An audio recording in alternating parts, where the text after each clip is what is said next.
decía Marga y también apuntó después Hans, vivimos tiempos de incertidumbre, tiempos en los que nadie puede asegurar lo que va a suceder en unas horas, mañana, por ejemplo, ¿no? No sabemos realmente si podremos venir el próximo domingo y estar otra vez aquí juntos. Como también comentaba Hans, nuestra iglesia en Torrejón ha tenido que suspender los cultos. En Bilbao también hay 15 contagiados. No sé al final en qué se concretará esa situación, pero lo que es cierto es que el número de infectados está aumentando considerablemente. Lo que es una realidad es que Madrid sigue estando en el epicentro nuevamente del foco de contagios.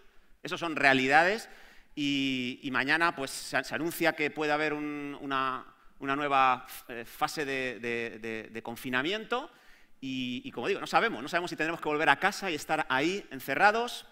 Escuchas muchas cosas cuando te pones a orar, porque yo creo que cuando oramos o cuando estudiamos la Biblia tenemos que hacer caso a lo que dijo un teólogo alemán. Tenemos que orar y estudiar la Biblia con el periódico en una mano y la Biblia en otra. Tenemos que buscar ese equilibrio. Bueno, pues cuando uno ora siente incertidumbre, siente que no sabe el mal que podrá venir, ¿no? a nuestro mundo. Y leía una entrevista que le hacían al jefe de psiquiatría del Hospital Ramón y Cajal aquí en Madrid, y él decía que si tuviéramos que volver a experimentar un confinamiento, que no estamos preparados psicológicamente para ello. Dice que el confinamiento, el primero, ha dejado unos efectos devastadores, no solo a nivel económico, que concretamente en España la economía ha sido una de las peores o de las más castigadas de la zona de Europa, porque nosotros basamos nuestros ingresos o nuestro gran negocio es el turismo y una de las cosas que ha afectado el coronavirus es el turismo y por eso dicen que un segundo confinamiento realmente pasaría más seriamente factura a nivel económico. De hecho, se dicen que los autónomos han dicho que si se vuelve a experimentar el confinamiento, el 70% de los autónomos se darían de baja. A nivel de datos económicos, en este último trimestre hemos tenido un déficit del 18,5% en el Producto Interior Bruto. La riqueza, la ganancia que genera este país se ha reducido un 18,50%. Algo crítico. Mucha gente ha perdido su trabajo, mucha gente no sabe cuándo va a poder recuperarlo. Son datos que están ahí. Y también decía este jefe de psiquiatría que no solamente los efectos devastadores son a nivel económico, sino también a nivel psicológico. Que el primer confinamiento ha creado numerosas enfermedades mentales. Gente que ya tenía problemas de mente, se han agravado sus problemas, pero gente que no había experimentado ningún problema se ha aumentado considerablemente. El índice de personas con depresión ha aumentado un 200%. Así que este jefe sí que te dice no estamos preparados para lo que ha de venir, ¿no? El número de suicidios también ha aumentado, decía él, y ya es la causa número 1 de muerte no natural. ¿Y por qué cuento todo esto? No para deprimiros, hermanos, sino porque esa es una realidad que está ahí, que está a nuestra disposición, que los grandes expertos en diferentes materias, a nivel psicológico, psiquiátrico o económico, la están exponiendo, hay que escucharla, pero ante tanta incertidumbre y ante tanto malestar, yo quiero seguir declarando y proclamando desde aquí que los hijos de Dios tenemos otra esperanza en nuestras manos. Quiero declarar que aunque hay cosas que no sabemos, aunque hay cosas que están cambiando a cada día, a cada paso, hay cosas que no van a cambiar nunca. Y son en esas cosas en las que nos tenemos que aferrar, son en esas cosas en las que nos tenemos que apoyar. Y quiero seguir reforzando esta idea. Hay cosas que no van a cambiar y esas cosas van a traer seguridad, paz en nuestro corazón. Conocer al Dios que nos sostiene a diario, eso va a traer paz. Puede que la incertidumbre te quite la paz, pero cuando te enfocas en conocer al Dios tan grande que tenemos, esa paz te será devuelta. Pruébalo, ya verás. Pues voy a hablar un poco acerca de esto y para ello me gustaría hablar de un pasaje que habla de confinamiento. Un pasaje que habla de confinamiento voluntario y que está en el Antiguo Testamento y os voy a pedir que me acompañen a Josué capítulo 20. Josué capítulo 20, vamos a leer el capítulo completo, son 9 versículos y es un pasaje extraordinario. A mí Josué me ha estado acompañando durante este año, durante muchos momentos en mi tiempo devocional y es un libro fantástico. Es un libro que fue escrito mayoritariamente por el propio protagonista, por Josué, y en pocas palabras, el propósito que tiene este libro es recordarnos que Dios es fiel, que Dios cumple sus promesas, que después de varios siglos en los que Dios había prometido a Abraham que Israel habitaría en Canaán, en la tierra prometida, después de varios siglos, como digo, Dios cumplió todas y cada una de sus promesas. Y Josué, al escribir este libro, nos quiere recordar eso, nos quiere recordar que Israel finalmente cruzó el Jordán, peleó contra los enemigos que había en la tierra, poseyó la tierra y la repartió para cada tribu. Eso es lo que nos quiere recordar, que Dios es inmutable, que Dios no cambia. Él es fiel, bueno, siempre bueno. Y eso es algo maravilloso. Ahora, después de que Josué conquistara la tierra y la repartiera entre las tribus, aún quedaban dos asuntos pendientes que tenía que llevar a cabo. El primer asunto pendiente es establecer ciudades de refugio. Y es de lo que nos habla el capítulo 20. Dice así: habló Jehová a Josué diciendo, habla a los hijos de Israel y diles, señalaos las ciudades de refugio, de las cuales yo os hablé por medio de Moisés, para que se acoja allí el homicida, que matare a alguno por accidente y no a sabiendas, y os servirán de refugio contra el vengador de la sangre. Y el que se acogiere a alguna de aquellas ciudades se presentará a la puerta de la ciudad y expondrá sus razones a oídos de los ancianos de aquella ciudad, y ellos le recibirán consigo dentro de la ciudad y le darán lugar para que habite con ellos. Si el vengador de la sangre lo siguiere, no entregarán en su mano al homicida por cuanto hirió a su prójimo por accidente y no tuvo con él ninguna enemistad antes. Y quedará en aquella ciudad hasta que comparezca en juicio delante de la congregación y hasta la muerte del que fuere sumo sacerdote en aquel tiempo. Entonces el homicida podrá volver a su ciudad y a su casa y a la ciudad de donde huyó.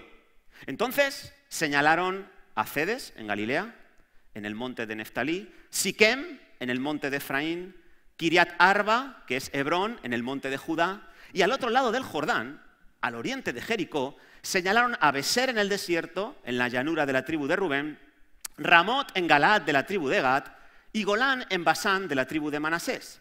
Estas fueron las ciudades señaladas para todos los hijos de Israel y para el extranjero que morase entre ellos, para que se acogiese a ellas cualquiera que hiriese a alguno por accidente, a fin de que no muriese por mano del vengador de la sangre hasta que compareciese delante de la congregación. Amén. Pues que el Señor bendiga su palabra y, como digo, era un asunto pendiente que quedaba antes de que cada tribu se dispusiera a ir a su tierra, al territorio que le había sido concedido por heredad, y ese asunto era establecer ciudades de refugio. Y me gustaría en esta mañana establecer con vosotros dos pensamientos. El primero, que pudiéramos analizar cuáles eran las características que tenían estas ciudades de refugio.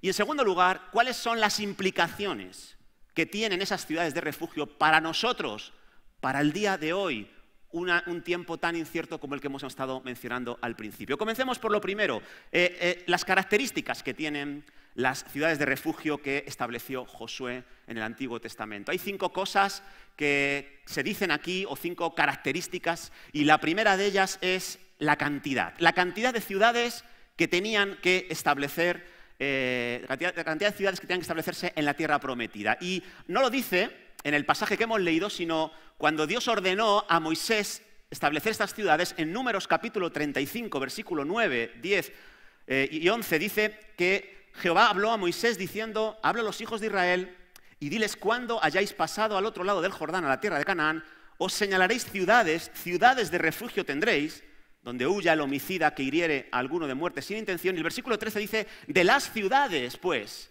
que daréis, tendréis 6 ciudades de refugio. Así que lo primero que hay que tener claro en cuanto a estas ciudades es que Dios fue el que las ordenó y Dios dijo el número exacto y preciso de ciudades que iban a servir como refugio para los israelitas. 6, no 7, no 8, no 3, sino 6. Y esas eran las ciudades que tenían que ellos que establecer.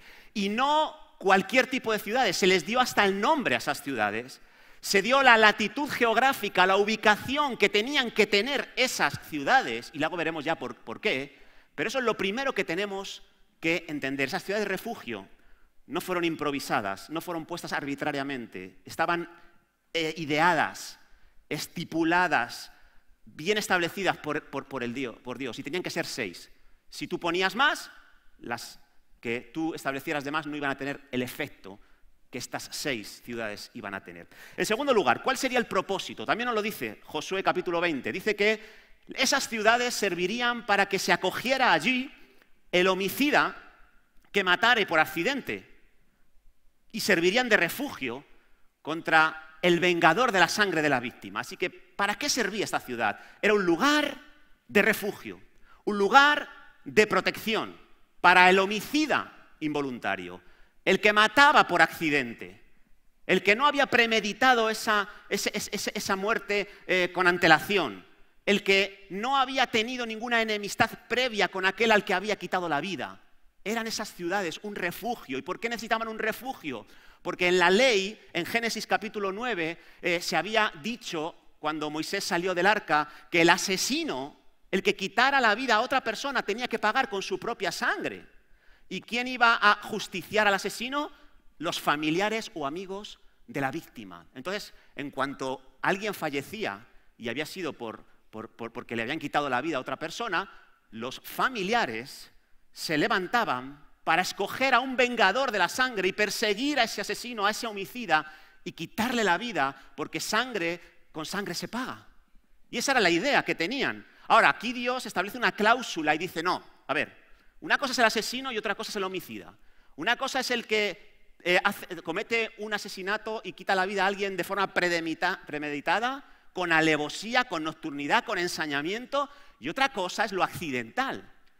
Y en Deuteronomio se nos habla de algunos supuestos que podrían acontecer. Por ejemplo, dice Moisés, si 2 leñadores están en el campo talando un árbol y resulta que uno de ellos dice, ¡árbol va! Y otro no lo ha escuchado bien y ese árbol le cae encima al que pasaba por allí y le quita la vida, eso no es un asesinato, eso es un homicidio accidental, un homicidio involuntario. Esa persona no tiene que pagar con su propia sangre. A esa persona hay que protegerla de su perseguidor, hay que protegerla de su vengador, hay que protegerla. Dice también Moisés, si alguien está con su hacha talando un árbol y la cabeza del hacha se separa, se suelta del mango y esa cabeza le da a otro y le mata, eso no es un asesinato, eso no se debe pagar con sangre, eso es un homicidio involuntario.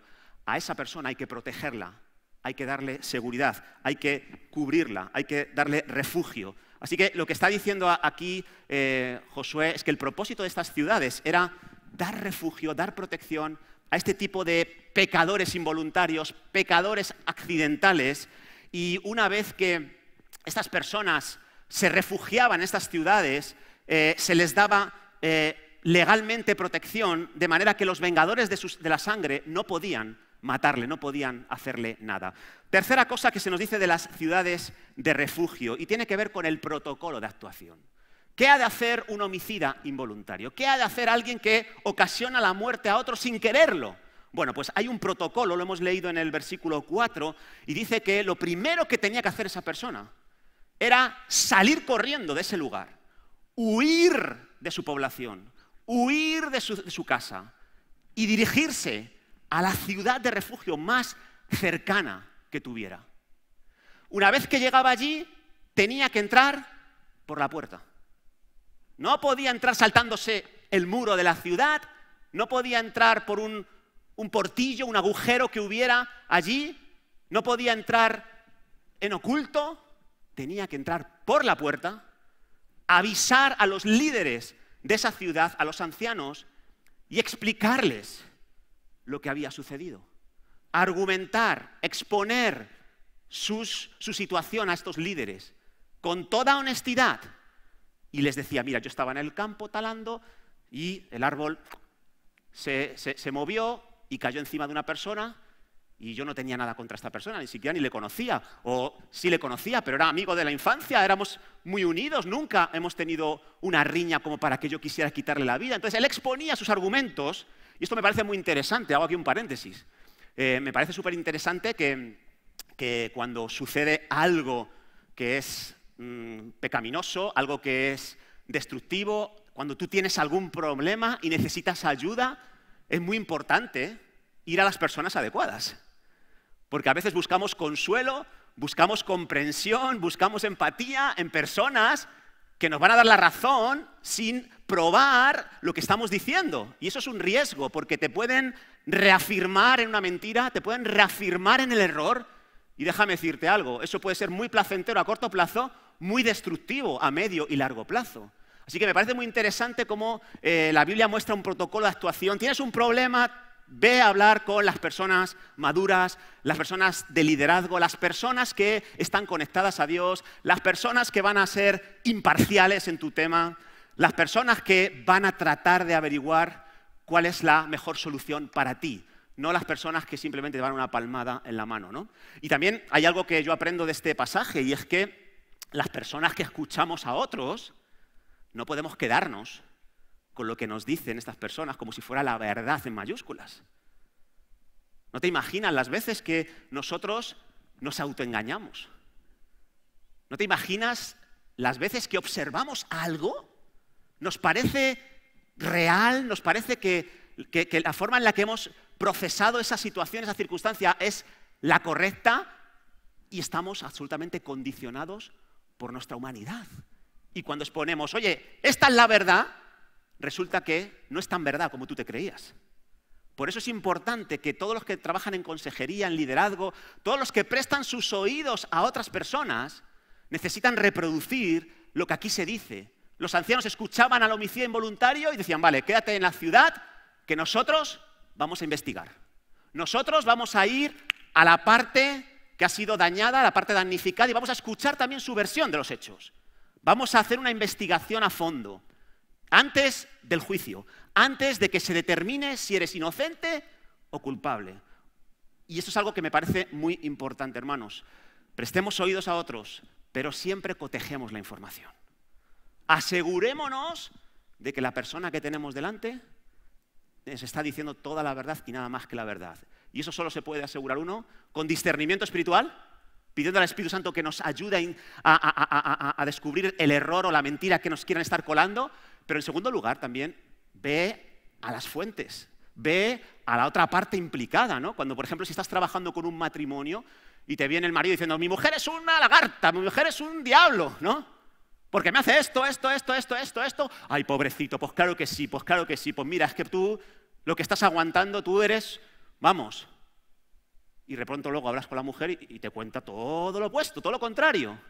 Y te das cuenta que ninguno de los dos tiene toda la verdad y que es importante cotejar la información. Cierro paréntesis aquí, ¿vale? Entonces, la persona cuando exponía sus argumentos ante los ancianos, pues los ancianos investigaban el caso y si efectivamente resultaba que había sido un homicidio involuntario, pues la persona se quedaba a vivir en la ciudad y quedaba a salvo de los perseguidores. Dice el versículo 5 que si el vengador de la sangre lo siguiere y llegan a la ciudad y llaman a la puerta y le piden a los ancianos, oye, entrégame a este que ha matado a mi hermano, que ha matado a mi hijo, a mi padre, a mi amigo. Si realmente este hombre fue un homicida involuntario, dice que los ancianos no entregarán al homicida en manos del vengador de la sangre. No lo entregarán, porque fue homicidio por accidente, no había ninguna enemistad previa, por lo tanto, esta persona quedará protegido en la ciudad, refugiado, y nadie le podrá tocar ni un solo pelo de su cabeza. Ahora, eso sí, si el homicidio involuntario se le ocurriera salir de la ciudad de refugio, se le ocurriera decir, pues hoy ya estoy cansado de este confinamiento, estoy cansado de estar aquí, voy a salir, voy a hacer mi vida, voy a hacer algo que quiera hacer, aunque no lo pueda hacer, ¿sabes qué pasa? Que te expones a que el vengador te coja, te mate, y en ese caso es tu problema. El vengador te puede atacar si tú abandonas la ciudad. ¿Y cuándo quedaría libre el homicida? Pues el protocolo, que es de lo que estamos hablando, dice en el versículo 6 que va a quedar allí el homicida involuntario en aquella ciudad sin poder salir de los límites de esa ciudad hasta que el sumo sacerdote muera. Cuando el sumo sacerdote de la época moría, entonces se producía como una especie de amnistía general, donde todos estos homicidas involuntarios, todos los que habían hecho daño a otros de manera accidental, quedaban libres y ya podían hacer su vida normal, y entonces ya el vengador de la sangre de esa víctima, nunca podría tocarle, la ley no le ampararía jamás. Ese era un poco el protocolo. Ahora vayamos al siguiente punto, el cuarto, la ubicación. ¿Dónde estaban ubicadas estas ciudades de refugio, estas 6 ciudades de refugio? Bueno, en Números 35 nos dice que 3 de esas ciudades tenían que estar al occidente, al oeste del río Jordán, que era un poco la línea fronteriza de la tierra prometida con el desierto, y las otras 3 tenían que estar en la parte oriental, en el este del Jordán. Así que 3 al este, 3 al oeste. Y estaban repartidas de norte a sur. 2 de ellas al norte, otras 2 en el centro justo y las últimas 2 en el sur de la tierra prometida o de la parte del desierto del este del Jordán. Así que esos serían los destinos, los emplazamientos de estas 6 ciudades. ¿Y por qué 3 en el interior de la tierra prometida y 3 fuera de la tierra prometida? No sé si recordáis que hubo 2 tribus y media, Rubén, Gad y la media tribu de Manasés, que ellos no quisieron tener parte, no quisieron tener heredad en la tierra prometida, y Moisés les concedió, de parte del Señor, que tuvieran su heredad al otro lado del Jordán.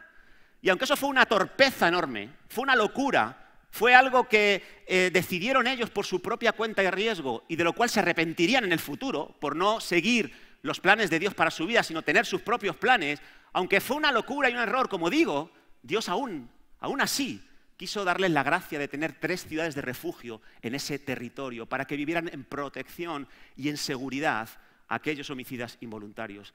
Así que 3 ciudades estaban dentro de la tierra prometida, 3 fuera, y cada una de esas ciudades tenía un nombre. No sé si podemos ver la siguiente diapositiva, tengo ahí una imagen que ilustra la ubicación de estas ciudades de refugio. ¿Veis las 3 que están en la parte izquierda y las 3 de la derecha? Bueno, pues tenían cada una de esas ciudades un nombre, y es interesante ver el significado de cada uno de esos nombres.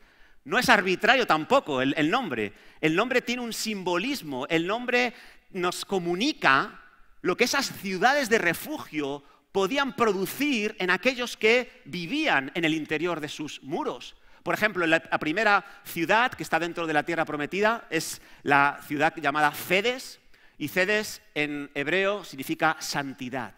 Santidad. ¿Y por qué? Porque la ciudad de refugio, todas y cada una de ellas, estaban situadas en las ciudades de los levitas. Las ciudades de refugio para los homicidas involuntarios estaban todas ellas situadas en un lugar donde vivían aquellos que servían a Dios, aquellos que tenían como único oficio interceder a Dios por el pueblo y acercar al pueblo la voluntad de Dios, su palabra. Por lo tanto, las ciudades de refugio eran lugares de gran influencia espiritual. Eran lugares donde, al habitar allí, en medio de esta tribu de Leví, ellos podían separarse más y más a Dios y apartarse más y más de las costumbres de la tierra prometida. Por eso era un lugar de santidad. También la segunda ciudad es Siquem, y el nombre Siquem significa hombro, se traduce como hombro. Y cuando tú le das tu hombro a alguien para apoyarse en él, es porque es una persona que está sufriendo y necesita consuelo, necesita apoyo. Y claro, la persona que vivía en una ciudad de refugio era una persona que estaba en una etapa de duelo importante, porque había tenido que dejar atrás a su familia por un hecho accidental. Se había levantado en la mañana con un estilo de vida y en la noche había tenido que romper con todo lo que era parte de sí para vivir por tiempo indefinido. Podrían ser años y años en una ciudad que no es la suya, con unas personas que no eran sus familiares ni sus amigos. Y eso, no me digas, que por mucho levita que hubiera allí, traía dolor, traía tristeza.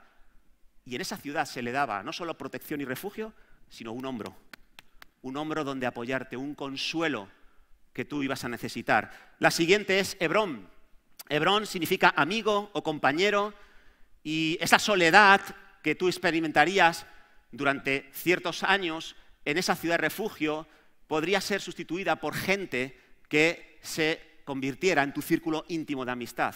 Así que en las ciudades también podías tener no solo consuelo, sino amistad, compañerismo. La otra ciudad, la que está en el sur, al otro lado del Jordán, es Beser, y la palabra Beser significa fortaleza, fortaleza.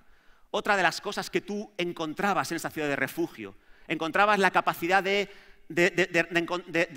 reforzar tu ser interior, de reforzar tu relación con Dios, de ser una persona que aumentara su capacidad de experimentar las adversidades, lo que llaman hoy la resiliencia, pues son esa capacidad de soportar las adversidades y sacar provecho incluso de ellas. Otra ciudad, Ramot, significa altura, levantarse, porque era otro efecto, otra implicación que tenían estas ciudades de refugio sobre aquellos que vivían allí. Era una ciudad que te elevaba, te volvía a dar una segunda oportunidad. Hay veces que cuando uno cae, aunque sea por debilidad o de manera accidental, uno cree que ya ha frustrado su vida para siempre, que ya Dios no va a volver a pensar en él o en ella de la misma manera que antes. No, ya he caído, he cometido este error, he cometido este desliz, ¡guau! Estoy absolutamente perdido, ya no hay esperanza para mí. Esta ciudad, Ramot, nos comunica que sí, que Dios es un Dios de segundas y terceras oportunidades, que Dios levanta nuevamente, que Dios te vuelve a elevar a las alturas, que Dios te vuelve a fortalecer para ponerte en lugares de bendición y privilegio. Y por último, Golán. Golán significa alegría. Hay personas que cuando entraban allí en estas ciudades de refugio, pensaban que nunca más volverían a ser felices, nunca más volverían a tener el gozo, la alegría que habían tenido antes. Pero esta ciudad, Golán, nos comunica todo lo contrario.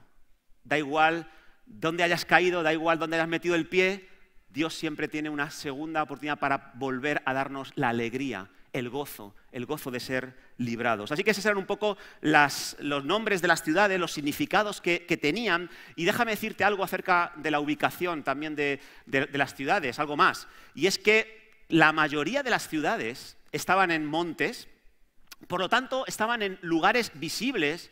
Y de hecho en Deuteronomio, cuando habla de la construcción de estas ciudades, habla de que estas ciudades tenían que estar en lugares bien visibles, tenían que estar bien señalizados los lugares donde tú podías encontrar una ciudad de refugio. Los caminos que te dirigían hacia estas ciudades tenían que estar siempre reparados, siempre llanos, sin ningún obstáculo, sin ningún árbol, sin ningún arbusto. Tenían que ser lugares bien señalizados, de fácil acceso, que cualquiera pudiera llegar a estos lugares sin ningún problema.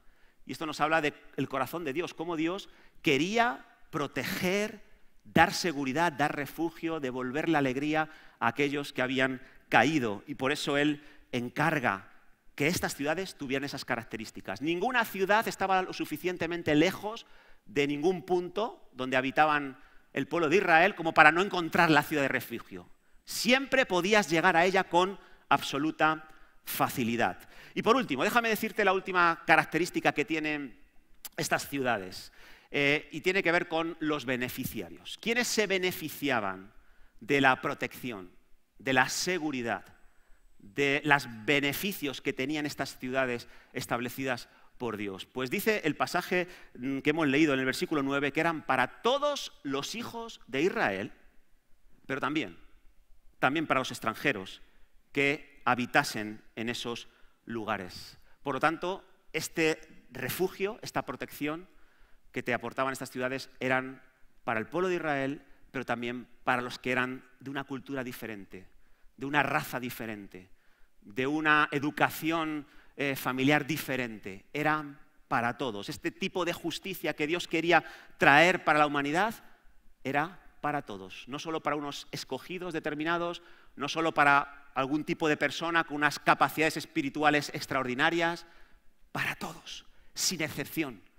Así que este es un poquito el resumen de las características que tienen las ciudades de refugio, pero vamos a lo que verdaderamente puede ser más útil para nosotros.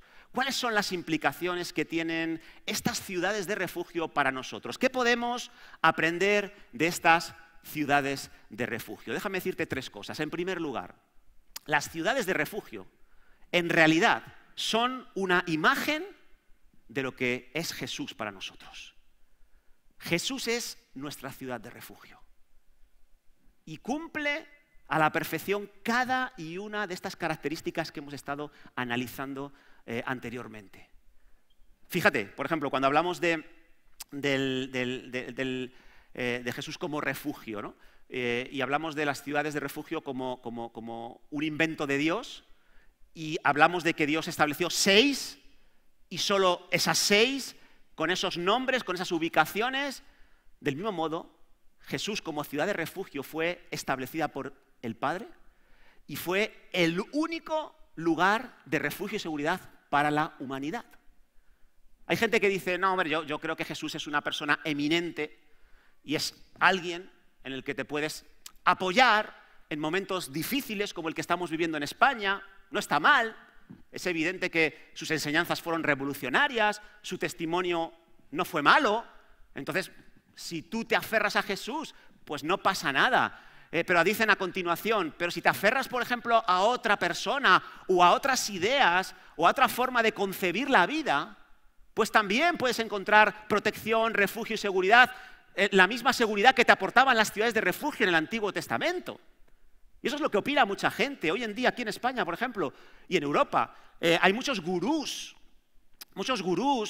del crecimiento personal que te hablan de diferentes caminos, diferentes opciones para llegar a la libertad interior, al refugio interior, a la protección interior que necesitamos como seres humanos.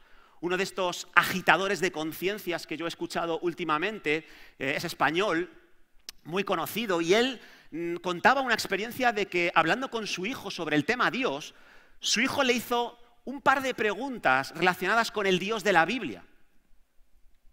Y él cuenta en su charla sobre la espiritualidad que te protege y refugia de cualquier acontecimiento. Dice que le dijo a su hijo, mira, hijo, ¿sabes cuál es el problema? Que nosotros tenemos un condicionamiento cultural.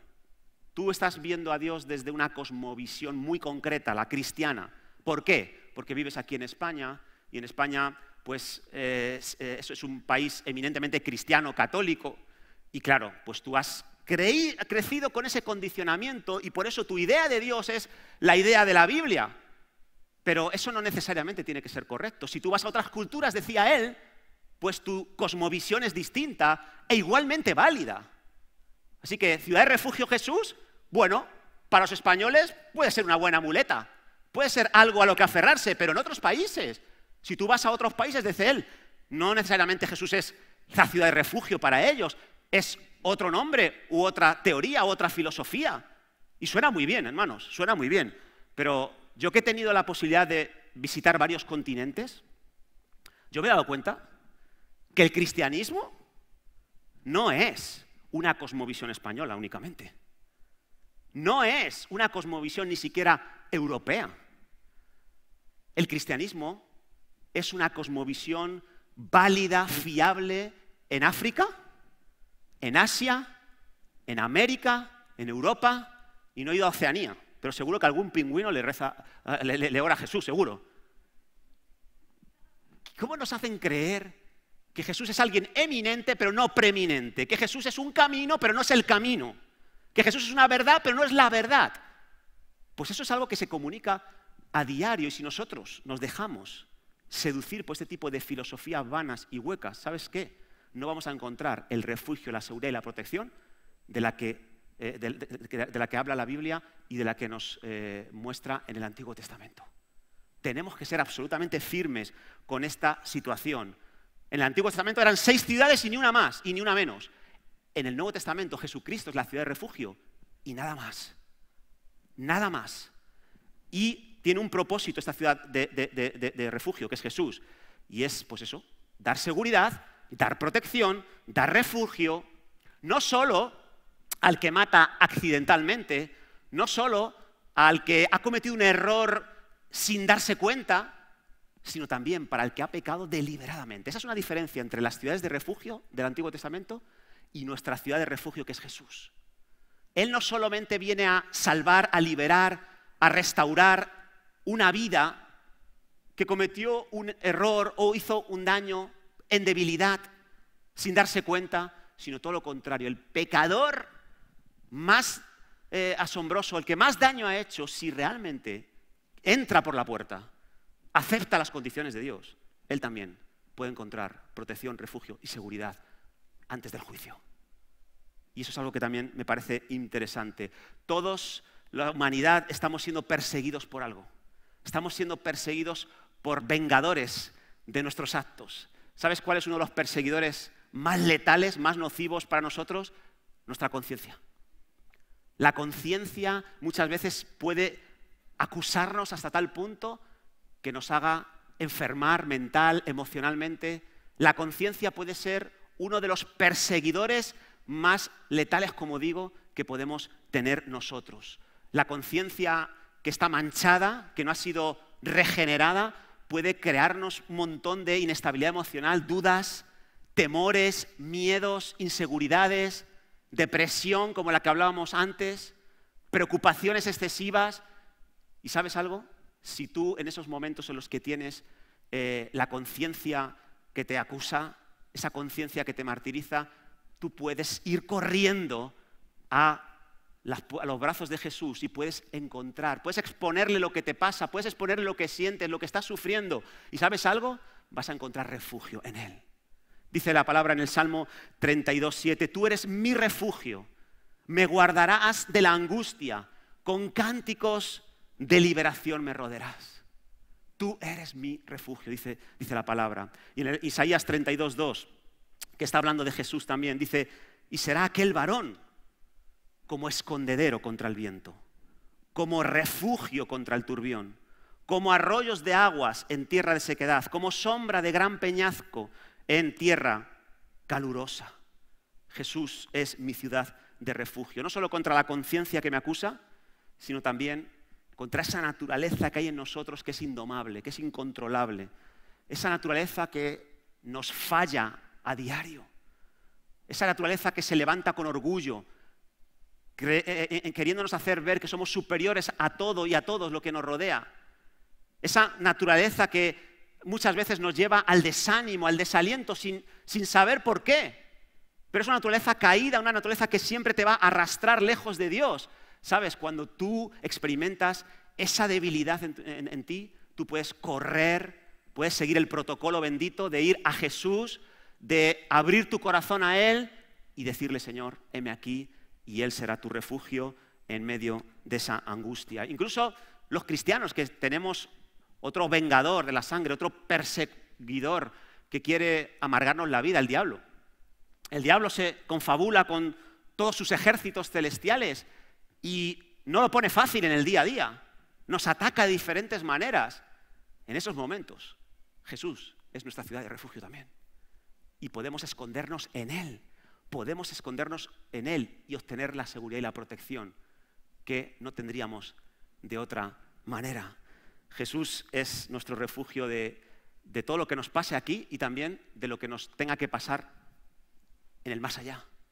Va a haber un día donde va a ser el final de nuestros días y por los actos que nosotros habíamos cometido aquí en la tierra deberíamos experimentar la ira de Dios, el castigo eterno de Dios. Sin embargo, al acudir a Jesús, nosotros no vamos a estar destinados para ese momento de ira, sino todo lo contrario, vamos a ser protegidos, refugiados. Así que tú puedes ser tan insignificante como esta figurita. Esto es una matrioshka rusa, ¿verdad? Tú puedes estar ante la situación que nos acontece hoy en día y verte así de pequeño, así de insignificante, ante esas circunstancias de tribulación, de dificultades que hemos mencionado. Tú puedes verte así ante tu naturaleza caída. Tú puedes verte así ante las emociones incontrolables que estás experimentando. Tú puedes verte así ante la conciencia que te machaca y que perfora y taladra tu moral día tras día. Tú puedes verte así, pero quiero que recuerdes en esta hora, quiero que recuerdes en esta mañana, que si tú corres a Jesús y le haces tu refugio, si tú te escondes en Cristo, tú puedes vivir protegido, seguro, refugiado en Él. Y no solamente por estar en Cristo escondido, sino que Cristo también ha proporcionado otra figura, ha enviado otra figura que es el Espíritu Santo. El que está en Cristo no solo tiene la protección, la seguridad, el refugio en Jesús, sino que también tiene la compañía del Espíritu Santo. Cristo nos lleva a ser escondidos, bautizados también en el Espíritu Santo y envía a otro consolador que es capaz de llevarnos a experimentar cosas increíbles en el día a día. Pero no solamente eso, sino que puedes contar con Cristo si te escondes en Él, puedes contar con la persona del Espíritu Santo, pero puedes también contar con el amor del Padre, con la providencia del Padre, con los cuidados del Padre. Y esto es lo que nunca cambia. Pase lo que pase, si estás escondido en Él, estás sentado en Cristo, tienes toda bendición espiritual. Estás seguro y protegido en Él. Él es tu refugio en el día de la angustia. Él es tu escondedero. Y simplemente tienes que seguir el protocolo. El protocolo es levántate y ve a los brazos de Jesús. Levántate y acepta por fe, en medio de la tormenta que te encuentres, que solo en Él puedes encontrar la seguridad y el refugio que necesitas, la protección. ¿Sabes que el que huía a una ciudad de refugio no tenía que preocuparse de su manutención? Estaba absolutamente cubierto en todo ese tipo de cosas. Cualquier situación que le sucediera, los encargados de esa ciudad de refugio le daban a él todo lo que necesitaba. Y si eso se hizo en el Antiguo Testamento, ¿qué no hará Jesucristo con nosotros? En cualquiera que sea la situación. Entra, pero entra por la puerta, por favor. Acuérdate, el protocolo. El protocolo es entrar por la puerta y eso significa entra con la verdad por delante. Aunque sea dolorosa, entra con el corazón abierto. Ábrete totalmente a lo que Él te pida. Entrégale lo que Él señale. No se lo escondas, no lo guardes. Si crees tú que vas a estar más seguro guardando eso ahí, en el baúl de los recuerdos, en el cuarto oscuro, ¿sabes? No vas a progresar.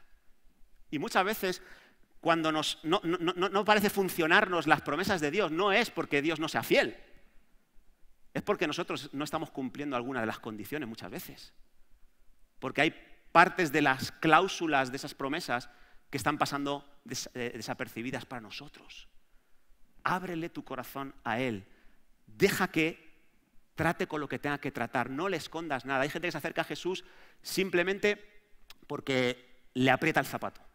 Simplemente porque quiere conseguir algo para el momento. Algo que le dé seguridad terrenal. Algo que le solucione su problema. Y eso es algo que no es el ideal, no es el protocolo. Ahora bien, me acuerdo de una historia que estaba leyendo esta semana.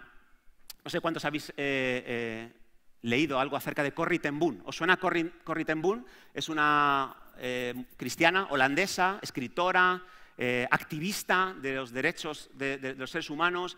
Y ella, en la Segunda Guerra Mundial, fue metida por la Gestapo en un centro de confinamiento, en un campo de concentración, primero en Holanda y finalmente fue llevada a Alemania. Y cuando tú lees el libro de su testimonio, que se llama, por cierto, Refugio Secreto, el libro, y ella cuenta que era una mujer de oración, una mujer que desde su infancia había aprendido a aferrarse en la palabra de Dios. Sus padres eran muy devotos y estudiaban la Biblia en casa todos los días 2 veces, en la mañana y en la tarde. Entonces ella había aprendido que su refugio estaba en Jesucristo, que su refugio estaba en sus palabras y en sus promesas, y por eso ella no quería desprenderse de aquello que le daba la vida y que le acercaba más a Dios, su palabra. Entonces cuenta su testimonio que cuando estaba haciendo fila para ser registrada y cacheada para entrar al campo de concentración nazi, ella veía cómo a las personas que iban delante las cacheaban exhaustivamente, las toqueteaban por todos los sitios, pero ella dijo, yo quiero llevar mi Biblia, y la escondió en su cuerpo y oraba a cada paso diciendo, Señor, que no me encuentren la Biblia, que no me encuentren la Biblia. Y ella vio cómo la persona que iba delante de ella, igual, siguieron el protocolo de gran cacheo. Cuando llegaron a ella, dijeron, bueno, pasa. Y a la que vino detrás, que era su hermana pequeña, que también fue llevada, la cachearon con la misma intensidad que con las anteriores. Y ella se dio cuenta de cómo Dios le había permitido la delicia de tener su palabra con ella. Y cuenta en su testimonio, que es algo impresionante, de cómo ella, en el tiempo que estuvo allí en el campo de concentración, que fue un tiempo nada fácil, tuvo numerosas enfermedades muy serias, la golpearon en numerosas ocasiones, la violaron. Pues dice que ella logró superar esa situación al refugiarse en Cristo y en su palabra. Y dice que en ese tiempo en el que ella estaba escondida en Cristo, refugiada en esa gran ciudad que es Cristo, dice que en esos momentos ella se dio cuenta de que en ese refugio el odio no inundó su corazón. Que cuando miraba a sus perseguidores, cuando miraba a aquellos que querían hacerla mal en su vida, lo único que podía salir de su corazón era perdón, amor y buen trato hacia ellos. Dice que estando en Cristo, refugiada en Cristo y en su verdad, dice que los malos pensamientos, dice que nunca jamás afectaron sus decisiones. Hubo muchos momentos en los que tenía ganas de enojarse, de airarse, de hacer algo verdaderamente loco contra sus perseguidores, y dijo que en todo momento la reinó una templanza incomprensible. Dice que el adversario de su alma no tuvo poder para hacerla caer mientras ella permanecía escondida en el refugio de las alas de Dios, dice ella en su libro. Y del mismo modo me llamaba mi atención y pienso que esto sigue siendo una realidad. Los hijos de Dios, si estamos escondidos en Cristo, estamos en un lugar de paz, de seguridad, de refugio en medio de cualquier tormenta que azote nuestras vidas. ¿Tú crees esto, hermano? ¿Tú crees que lo mismo que anunció Jesús a aquellos que le seguían, lo mismo que le sucedió a Corrie ten Boom, puede sucederte a ti y a mí en el día de hoy, en la actualidad? Jesús es nuestra ciudad de refugio y se escribió Josué 20 para que nosotros seamos conscientes de lo que Jesús es para nosotros a día de hoy. Pero déjame decirte algo más sobre estas ciudades de refugio y la implicación que tienen para nosotros. Las ciudades de refugio son una imagen de Jesús, hemos dicho, pero también las ciudades de refugio son una imagen de la iglesia local. La iglesia local también es, al igual que Jesús, una ciudad de refugio. A otra escala, lógicamente, pero Dios ha establecido a la iglesia local como una ciudad de refugio en esta sociedad. No sé si te lo crees o no, pero la iglesia es el instrumento escogido por Dios para dar respuestas a esta humanidad, y no solo a lugares de una cosmovisión de tradición cristiana, sino a cualquier lugar del planeta. Dios escogió 6 ciudades en el Antiguo Testamento para traer refugio. Dios ha escogido a la iglesia de Cristo, a la iglesia cristiana, como una ciudad de refugio. La iglesia es el principal instrumento de bendición de Dios. La iglesia no es una institución desfasada. La iglesia es una institución indispensable. Es una institución que es la más importante del planeta. No hay ninguna institución más importante. ¿Sabes? La iglesia cuenta con 2,3 billones de personas en todo el mundo y sigue creciendo, sigue creciendo. No la para ni una persecución, ni una pandemia, ni una crisis económica. La iglesia sigue creciendo. ¿Sabes por qué? Porque el que se refugia en Cristo está protegido, está seguro, está saludable, es levantado, está en permanente crecimiento. Y es una realidad confirmada. En muchos pueblos, ¿sabes? No hay ninguna institución, ni siquiera un centro de salud, pero ¿sabes qué hay? Hay una iglesia que sirve para colegio, para tratamientos médicos. Yo lo he visto con mis propios ojos. Lugares donde no hay ni un supermercado, ni una tienda de alimentación, hay 2 o 3 iglesias. Poblados donde la gente van descalzos, mugrientos, con la misma ropa de hace 3 meses, hay iglesias ayudando, sosteniendo, dando refugio y protección. La iglesia es una ciudad de refugio. La iglesia debe ser una ciudad de refugio en tiempos de pandemia también, hermanos. La iglesia fue establecida por Jesús en Mateo 16, 18. No es una invención humana. Jesús dijo que sobre la declaración de Pedro, que Jesús es el Cristo, Él iba a edificar un instrumento, la iglesia. Y un instrumento nada débil, por cierto. Un instrumento que, dice Jesús, que las puertas del Hades no podrían prevalecer contra ese instrumento, contra la iglesia. La iglesia no es algo baladí. La iglesia, dice Efesios, que es el lugar donde se manifiesta el poder, la autoridad, la plenitud de Cristo. La iglesia ha sido escogida como el cuerpo de Jesús. Él es la cabeza. Y dice que desde la iglesia Él somete todas las cosas bajo sus pies. Desde la iglesia Él manifiesta la plenitud que Él ha alcanzado al resucitar y al ser ascendido. Desde la iglesia Él llena todos los recovecos del corazón de las personas que entran en contacto con ella. La iglesia también es un refugio, es una ciudad impresionante. La iglesia es un lugar en el que si tú decides seguir el protocolo, ir a ella, mantenerte junto a través del tiempo con los otros miembros de la iglesia, trabajar en armonía y en unidad con esos miembros de esa iglesia, ¿sabes qué? La iglesia es un lugar bueno y delicioso. Es un lugar donde Dios va a enviar bendición y vida eterna. No tenemos ninguna razón para avergonzarnos de la iglesia. La iglesia es la casa de Dios y la puerta del cielo. Y la iglesia tiene que ser una ciudad de refugio. Por eso nosotros como iglesia, nos reunimos una vez a la semana, pero no es lo único que hacemos como iglesia, hermanos. Hay gente que se cree que nosotros, por el hecho de las restricciones que estamos teniendo, que hemos cruzado de brazos y que estamos de lunes a sábados tumbados y no haciendo nada. ¿Sabes que la iglesia sigue predicando el evangelio? La iglesia sigue predicando el evangelio. Vale, no salimos a lo mejor al parque como antes, no se puede, no salimos al metro, obviamente no se puede, pero no hemos dejado de predicar el evangelio. Seguimos con muchos grupos de hogar abiertos, seguimos con muchas iniciativas evangelísticas. Hemos duplicado como nunca la obra social para alcanzar a aquellos que están en necesidades, para hacerles ver que si otras instituciones fallan, la iglesia puede darles lo que ellos necesitan en estos momentos. No hemos dejado de aportar económicamente a las misiones en Kenia, Colombia, México. No hemos dejado porque la iglesia es ciudad de refugio para muchos. Hay personas en estos países que he mencionado que gracias a la ayuda de esta iglesia, y ayuda que por otra parte damos todos los miembros de esta iglesia, están encontrando respuesta a muchas necesidades críticas que están viviendo. ¿Sabes que por esa inversión que hace la iglesia desde aquí, desde España, sin entrar en contacto con ellos, muchos están encontrando su refugio en Cristo, su protección y seguridad en Él?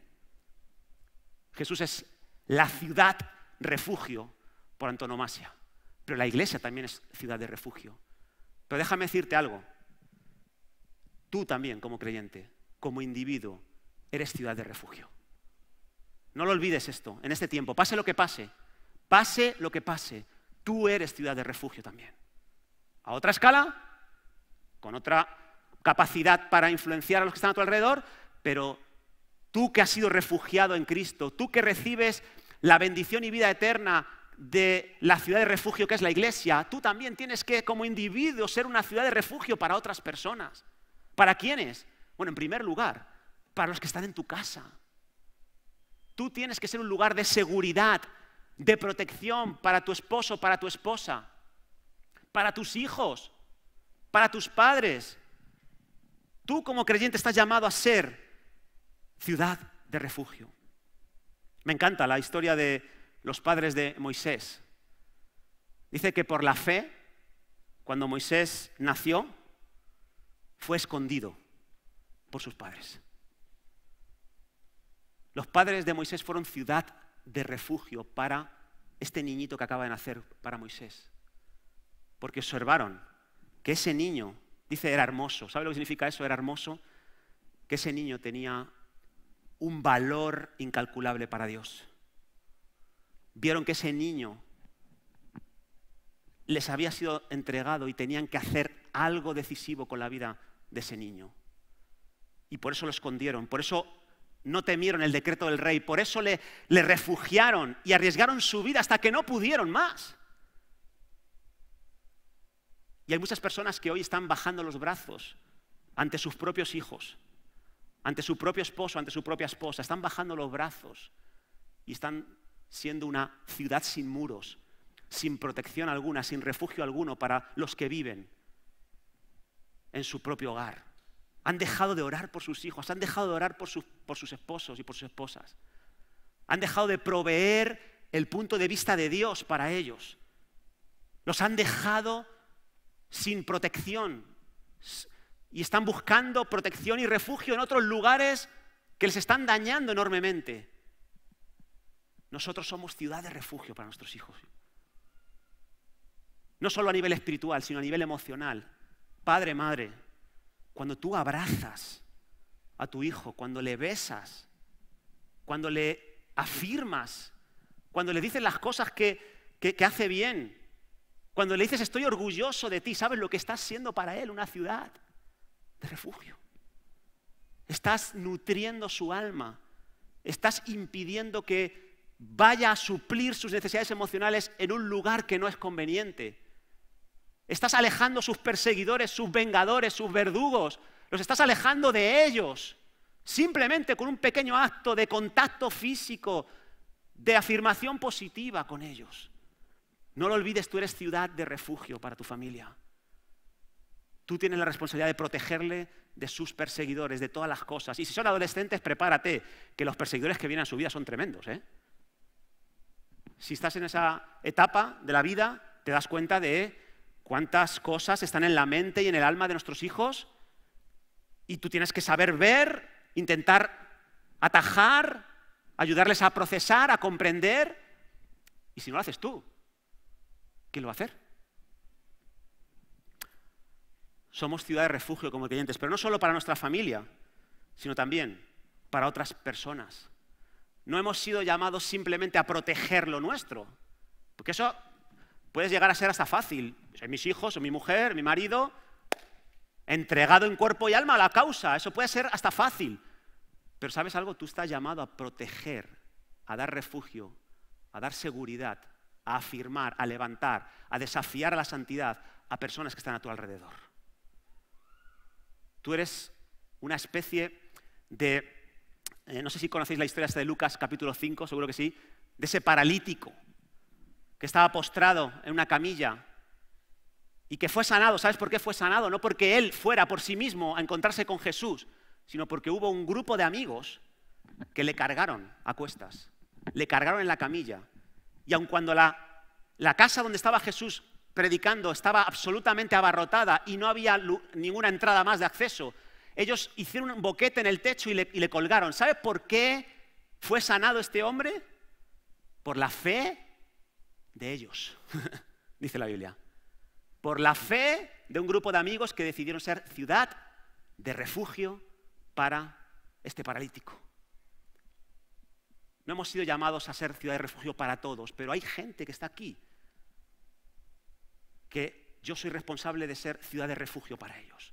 Me encantaría poder ser ciudad de refugio para todos. No puedo, tengo mis limitaciones, pero hay personas en las que Dios me ha delegado la responsabilidad de ser ciudad de refugio para ellas. Hay personas para las que tú tienes que ser ciudad de refugio para ellos.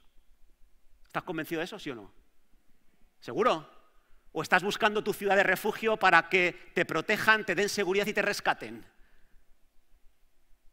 Lo necesitas eso, pero también necesitas ser tu ciudad de refugio para otros. Te he hablado de Corrie ten Boom, ¿recuerdas?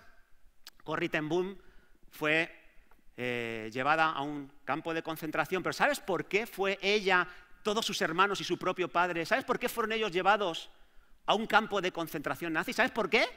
Viviendo en Holanda, porque ellos tenían una relojería y cuando los nazis empezaron a perseguir a los judíos, a tratarles de manera injusta, ellos decidieron ser ciudad de refugio para los judíos que estaban a su alrededor. Y en el interior de esa relojería, de su negocio, abrieron una especie de cuartito oculto y empezaron a meter allí a madres con hijos que eran judías, a personas mayores que eran judíos y que estaban persiguiéndoles, y durante muchos meses lograron que ese negocio fuera una ciudad de refugio para los judíos. Ellos decidieron ser ciudad de refugio para otros, hasta que les pillaron. Les pillaron y al padre le metieron en un campo de concentración en Holanda, murió allí. A los 4 hijos los metieron en Alemania en un campo de concentración, murieron 3 de ellos y solo Corrie ten Boom salió en libertad viva. Y todo porque una familia entendió cuál es su sentido de vida aquí en la tierra, ser ciudad de refugio para otros. Todo porque una familia había sido beneficiada por Jesús, que era su ciudad de refugio, y decidieron no quedarse con todo ese bienestar para ellos, sino dárselo también a otras personas. Y consiguieron marcar una diferencia por el simple hecho de estar escondidos en Cristo. Así que, hermanos, recuerda esto. Las cosas no van bien, decía Fernando Simón, el portavoz de emergencias del gobierno. Cada día hay más transmisiones. Cada vez está más cerca un segundo confinamiento. Recuerda lo que dice el jefe de psiquiatría del Ramón y Cajal. No estamos preparados psicológicamente para un nuevo confinamiento. Recuerda lo que dicen los expertos económicos. España no podría superar un segundo confinamiento. La deuda está creciendo y creciendo. El déficit es grandioso. El PIB retrocede de manera alarmante. Estamos perseguidos por problemas psicológicos, por problemas económicos, por incertidumbre, por miedo, por temor, por preocupación. Es lógico como humanos. Pero recuerda esto, Jesús es nuestra ciudad de refugio. Escondidos en Cristo podemos ser guardados de la angustia. Tú eres mi refugio, me guardarás de la angustia. Con cánticos de liberación me rodearás. ¿Tú crees esto? Jesús es nuestra ciudad de refugio. La iglesia es una ciudad de refugio también, que también te puede guardar de la angustia. Y hay hermanos a nuestro alrededor que son ciudad de refugio. Tú eres una ciudad de refugio para otras personas. No lo olvides nunca. Tú puedes sentirte insignificante y frágil, pero si estás escondido en Cristo, estás protegido y seguro en Él. ¿Por qué nos ponemos en pie, hermanos? Voy a pedir a los músicos si nos pueden acompañar. Hay una frase también de Corrie ten Boom que es muy bonita y que también yo la he guardado en mi corazón, no solo en estos días que leía sobre ella, sino mucho antes. Dice ella: si miras al mundo, si miras ahí fuera, estarás angustiado. Si miras a tu interior, estarás deprimido. Pero si miras a Jesús, estarás en reposo. Estarás en reposo.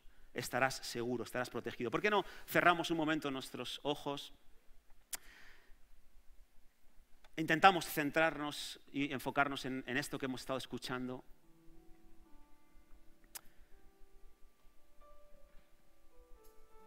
Esas ciudades de refugio que se establecieron en el Antiguo Testamento son mucho más que un instrumento de Dios para proteger al homicida involuntario. Esas ciudades son un recordatorio para nosotros de lo que podemos encontrar en Jesús. Jesús no es alguien simplemente brillante, no es alguien eminente. Jesús lo es todo. Jesús es preeminente. No hay otro igual. Es el único camino. Es la única verdad que nos va a llegar a estar refugiados en el día de la angustia, protegidos, seguros, con paz, con alegría, con fortaleza. La iglesia también es una ciudad de refugio. Y nosotros también debemos de reflejar eso. Señor, gracias. Gracias por estas promesas que nunca cambian, que no quedan obsoletas. Gracias, Señor, por esta realidad inmutable de la que nos haces partícipe. Gracias, Señor. Gracias. Gracias, Señor. Que pase lo que pase, podemos refugiarnos bajo tus alas, Señor. Podemos refugiarnos en ti, Señor. Gracias, Señor.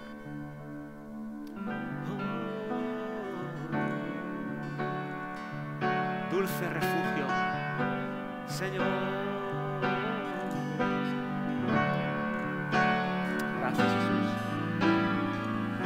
Dulce refugio en la tormenta, es Jesucristo el Salvador.